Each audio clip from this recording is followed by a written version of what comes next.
ठाकरे गढ़ के विधायक भास्कर जाधव पूर्व विदर्भ के दौरे पर है। आज नागपुर में मीडिया से बात करते हुए उन्होंने कहा कि हमारा ध्यान पूर्व विदर्भ की 28 सीटें और दक्षिण महाराष्ट्र की 26 सीटों के साथ 56 विधानसभा क्षेत्रों पर है। हमारा महाराष्ट्र के 56 में से 36 सीटें जीतने का लक्ष्य है। तो वहीं उन्होंने नागपुर जिले की 12 विधानसभा सीटों में से 5 सीटों पर अपना दावा पेश करने की जानकारी नागपुर में मीडिया से बात करते हुए दी।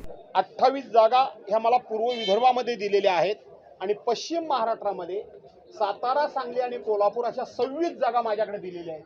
28 नी 26 54, माझी स्वतःचा विधानसभा मतदारसंघ 55 आणि रत्नागिरी जिल्ह्यातला खेड दापोली मतदारसंघ 56।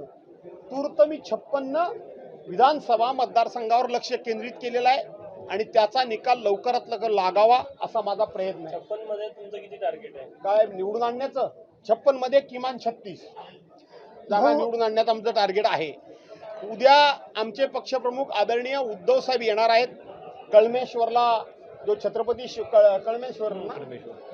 छत्रपती शिवाजी महाराजांचा जो अश्वारूढ पुतळा तिथले आमचे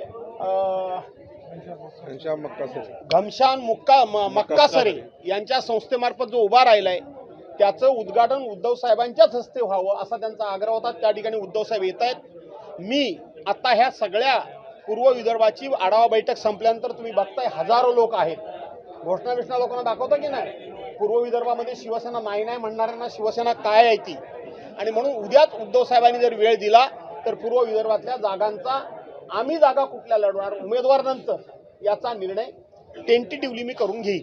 भाऊ, महायुतीने पहिली जागा जी आहे म्हणजे पहिली यादी ती जाहीर करण्यासाठी घटस्थापनेचा मुहूर्त शोधलेला आहे, काय म्हणा? असं आहे की त्यांच्या महायुतीनं कधी यादी जाहीर करावी कधी नाही हा त्यांचा अधिकार आहे। आमची जाहीर यादी जर पितृपक्षामध्ये सुद्धा जाहीर झाली तरी मला आनंद वाटेल, कारण ते मुहूर्त शोधतात। आम्ही पितृपक्ष जो आहे तो मी अशुभ मानत नाही। मी बरीचशी कामं ही पितृपक्षातच करतो। का माहिती आहे तुम्हाला? पितृपक्ष याचा अर्थ काय की आपले पूर्वज या 15 दिवसाकरता स्वर्गातून खाली जमिनीवर आलेले आहेत।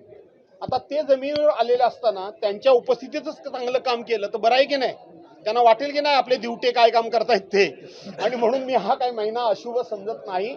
उद्या जरी आमची जाहीर झाली यादी तरी तिचं मी स्वागत करेन।